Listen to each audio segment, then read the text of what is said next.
The Man Who Gave His Soul by Gerald, Cumberland. Dmitri passed his life in doing good. In that lay all his happiness. In the whole of Salonika there was no man or woman so vile, so incorrigibly steeped in iniquity, as to fail to stir his compassion. All men were his brothers, all men, he sometimes thought, were himself. He preached in the streets and in the markets, and this is the gospel the young man brought to his hearers. All forms of consciousness are God. If the trees are conscious, then they are part of God. If lions are conscious, they also are God. The more alive a man is, the more conscious he is of himself and his environment, the more of God's Spirit does he possess.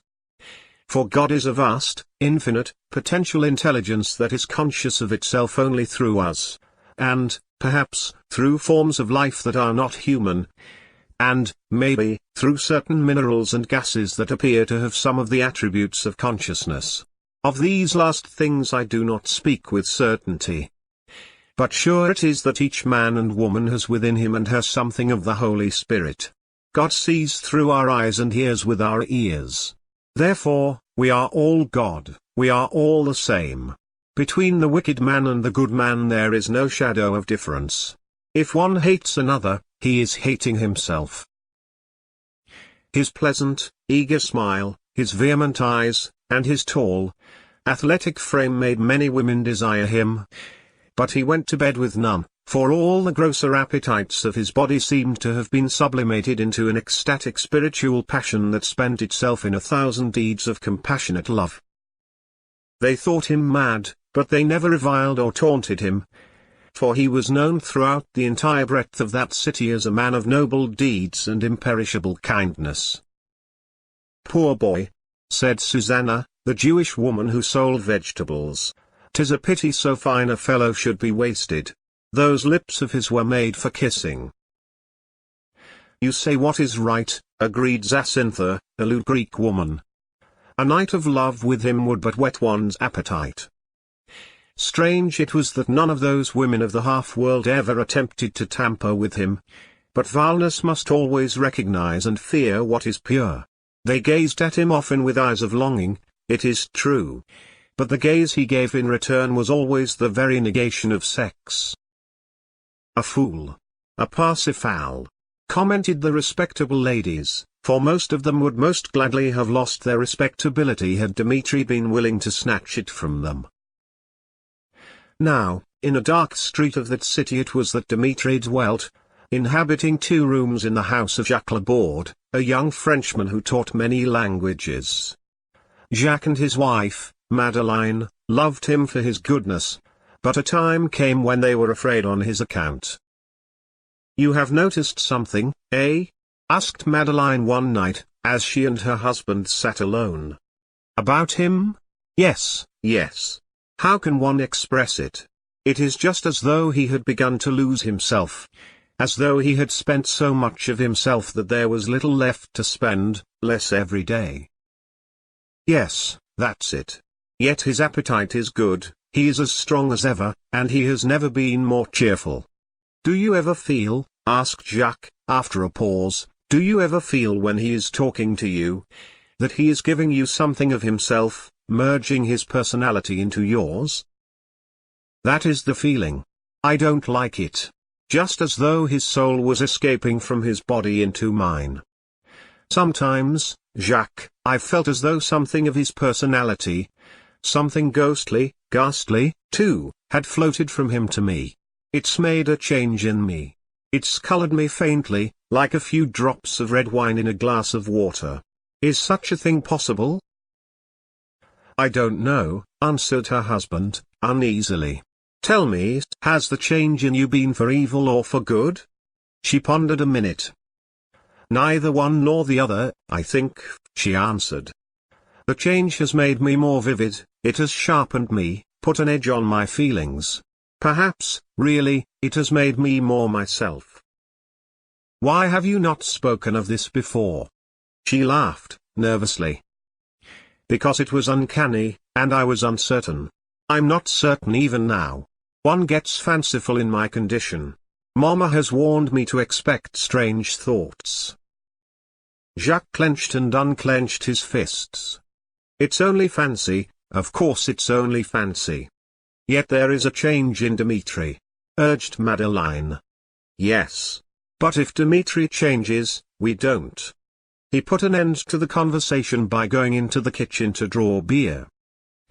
But when, later that evening, Dimitri entered the house and looked into their room for a chat before going to bed, they were immediately startled by his appearance and manner. "Is all well with you?" asked the young Greek, standing in the doorway. "Yes, indeed," answered Jacques. "And you?" "I am so happy," answered Dimitri, "that I could almost shout with it. I am getting to the heart of the great secret at last. I am beginning to prove from my own experience that what I have always preached is true." His large, magnetic eyes dropped their gaze first upon Jacques and then upon Madeleine. Upon her eyes his gaze floated, and then sank into them. He was not looking at her eyes, nor yet beyond them, he was penetrating within them. The woman did not flinch, but greedily drank his gaze. "What are you doing?" she asked, in a whisper. "Do you not feel," he asked, slowly, "that you are not now what you were a minute ago?" "Dimitri, Dimitri," exclaimed Jacques, "you must not do that." But the Greek did not move his gaze from the woman's face. "We are all one," he said, "there is no real separation between any of us. It is merely these houses of flesh that keep us divided. When our bodies die, all our souls will merge into one soul." Jacques rose timidly, and put his hand on Dimitri's arm. "You must not do that," he said, gently. And because Dimitri still gazed into Madeleine's eyes and she into his, Jacques placed himself between them and broke the spell. "Sit down, Dimitri," said Jacques. Dimitri's face had the look of a man whose soul is being disintegrated. He had lost his personality. His eyes were dull, his face was lifeless. His body, his movements, his attitude still suggested abundant strength, simply, his spirit had suffered eclipse. "I want to give myself to my fellows," he muttered, "but no one will take me. I am the rejected of all men. My soul is sent back to its home each time it tries to escape." He sat down heavily, and brooded. There, a little later, they left him, for his mood of gladness had been transformed into one of gloom. And though next morning, as he dressed, Dimitri sang out of a deep heart filled to the brim with joy, Jacques looked significantly and sorrowfully at his wife. She, in turn, questioned him with her eyes. But neither spoke. A week passed. There came a day when Dimitri, feeling that almost any time now his soul might leave his body never to return, decided to stay indoors and give a final revision to the little book he had written. His bedroom window looked upon a narrow street. Across the way was a wine shop, and even at this early hour a few men were sitting drinking at the little tables placed on the pavement. For a few minutes Dimitri stood gazing lovingly and compassionately at the passers-by. Then, abruptly, and with a sudden sigh, he turned away, and sat down at a small table upon which he had placed the mis of his book. He read steadily from the beginning. Halfway through he came upon this passage. "The soul clings to its body, the spirit yearns for its companion flesh. Is it true that only death can separate them? It is impossible for us to love others more than we love ourselves, if our souls cling to us in this despairing way. Loving is giving, loving is surrender of one's self is one's soul. But my soul refuses to be surrendered. It will not leave me. Even when, because of my love for others, I try to banish it from my body, it will not go, or, if it does go, it soon returns. Is it refused, I wonder, by those to whom I give it? Often I feel people wanting me, often I feel them asking for me. The magnetic ones draw me." He sat and pondered. He recalled how, throughout the whole of his life, he had with joy spent himself upon others. A passion for giving had always been his. As a boy, He frequently had felt an aching desire to give himself to the sea, to swim out into the depths and, spreading out his arms, swoon away into nothingness, making himself a part of that water.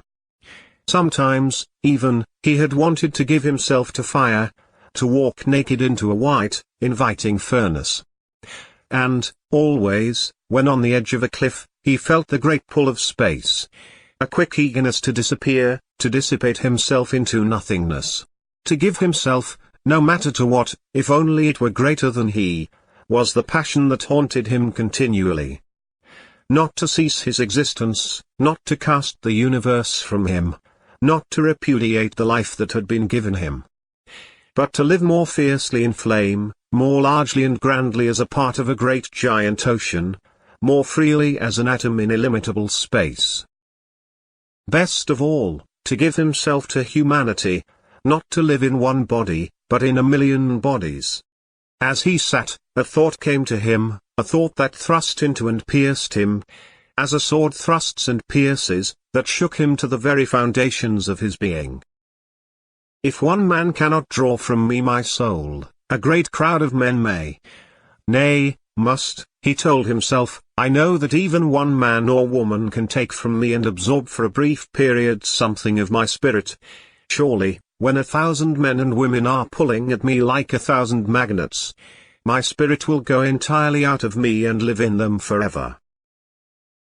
The argument seemed so logical and so obvious, that he wondered at himself for not thinking of it before. He abandoned the reading of his Ms., and began to pace the room. His excitement almost frenzied him, and his thoughts ran wildly. I must dress for the occasion. A purple robe. And a message. I shall give it out that I have a message. At the north of the citadel it shall be, and as I talk to them I shall face the east. He visualized the waiting crowd so vividly that his body acted as though the occasion had already arrived.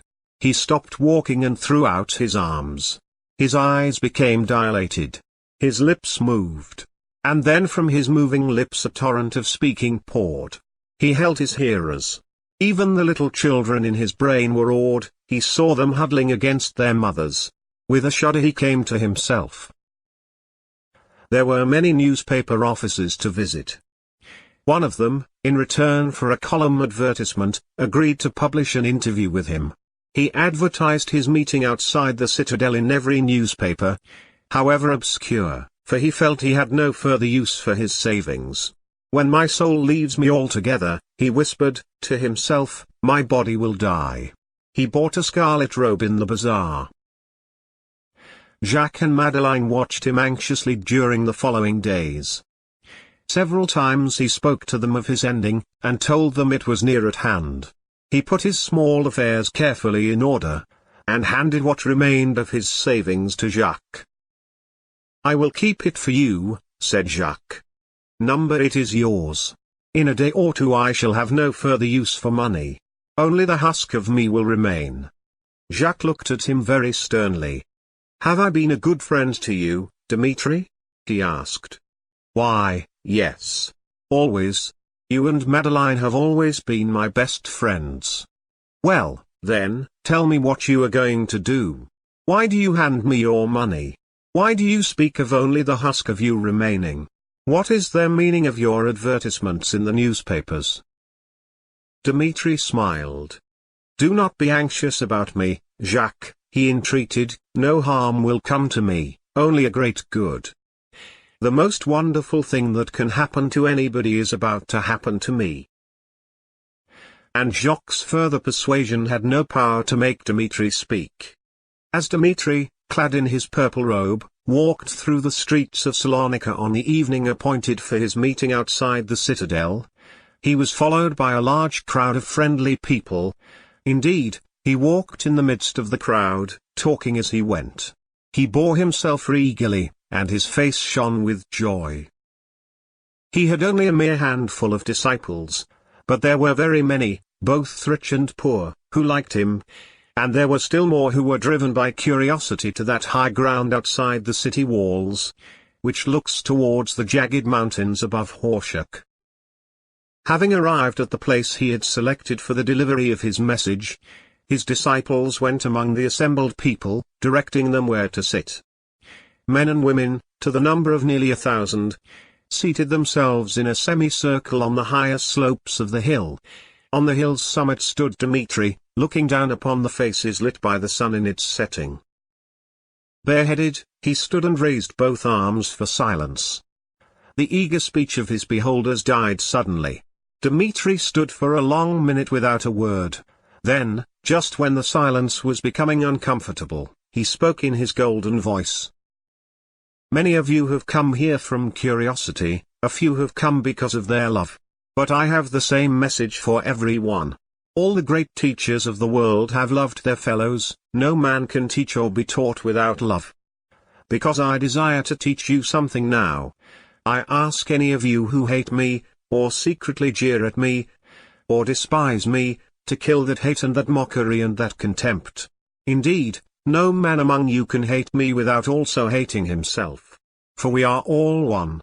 We are not 1,000 different souls, but one soul. There is only one soul in all the wide world, but each of your bodies contains a part of that soul. The great, brooding spirit of the universe is split up into millions of parts. Of those millions of parts I possess but one. It is the dearest thing I have, it is the only thing I have. My body is nothing, just dust. It is the same with you all, your bodies are merely the prisons of your souls.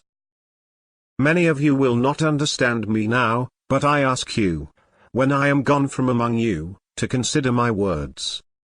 You will all, however, understand this: no man gives unless he loves. If I want to give you something, it is because I love you. I do want to give you something. I want to give you myself, my soul. It is yours. Take it." He paused. The blank faces of the men and women hurt him. They thought him mad. He could see that many of the people were whispering to each other. Some were even smiling. "Listen," he shouted, passionately. "I want to give you myself so that I may prove to you that we are all one, that our souls are one soul. If my soul can depart from my body into your bodies, then you will know that we are, in truth, all one, and that to hate or hurt your neighbor is to hurt and hate yourselves, and that to injure yourselves by wickedness is to injure all the souls in all the world. I ask all who love me, and who have understood the words I have spoken, to make themselves ready to receive me." With excitement and passion, he attempted to confuse his mind and reduce it to chaos by inviting a multitude of varied thoughts. He stiffened his muscles and opened his eyes to their widest. He willed his soul to depart. Madness painted his face a ghastly white, his features became convulsed, the veins in his forehead stood out horribly. And now the onlookers stared in fascination. A few murmured with fear and disgust. For a minute and more Dmitri stood in silence, goading himself on to unrestrainable madness. His mind broke. He began to paw the air with his hands.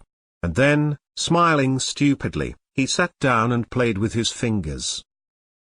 His disciples rushed upon him. "The miracle has come to pass," exclaimed one. "Poor Dmitri," said a man who was not a disciple, "he gets worse and worse. His madness is incurable." Hundreds of men and women crowded round him, but Jacques was one of the first to reach his side. With the help of others, he led Dmitri from the crowd and took him home. A month passed. Dmitri came downstairs to the room in which Jacques and Madeleine were sitting. His face had no meaning. His eyes were empty. He sat down at the table, and tears began to run down his cheeks.